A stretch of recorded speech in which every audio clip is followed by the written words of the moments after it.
monumental yang dikenal sebagai Dušanov Zakonik, Hukum Dušan. Dokumen ini adalah salah satu hukum tertulis paling maju di Eropa Tenggara saat itu, mengatur segalanya dari urusan feodal, gereja perdagangan sampai hukuman kejahatan. Ia memperkuat gereja Ortodoks Serbia dan menjadikannya patriarkat, terpisah dari pengaruh Yunani.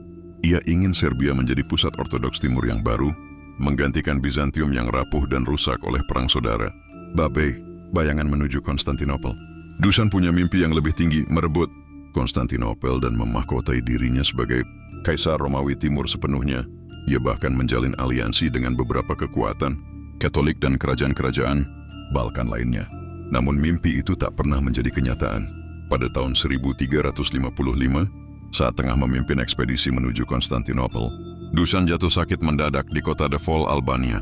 Ia wafat secara misterius pada usia 54 tahun. Sebagian mengatakan ia diracun, sebagian lagi mengatakan tubuhnya tak mampu lagi menanggung beban ambisi besar yang ia pikul sendirian.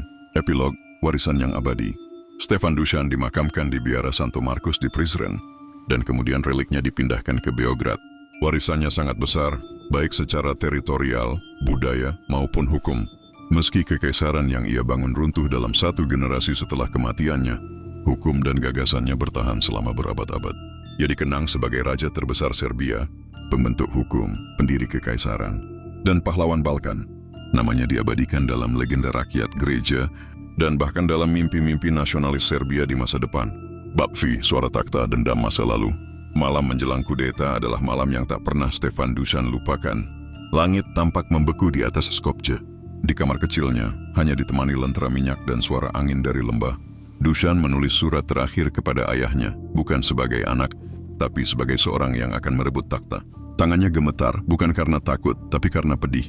Ia masih mencintai ayahnya. Namun negara ini memerlukan tangan besi, bukan tangan gemetar yang terus berdamai dengan musuh lama. Keesokan pagi, suara trompet menggema di pelataran istana. Para bangsawan utama, Jovan Oliver, Vojin, dan Grgur Golubic, menghampiri Dušan mengenakan jubah perang. Waktunya Dušan, kata mereka. Serbia butuh singa.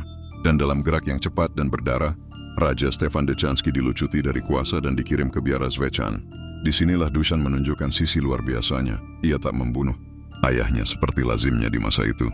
Ia berikan tempat tinggal, penjaga, bahkan pengakuan sebagai mantan raja.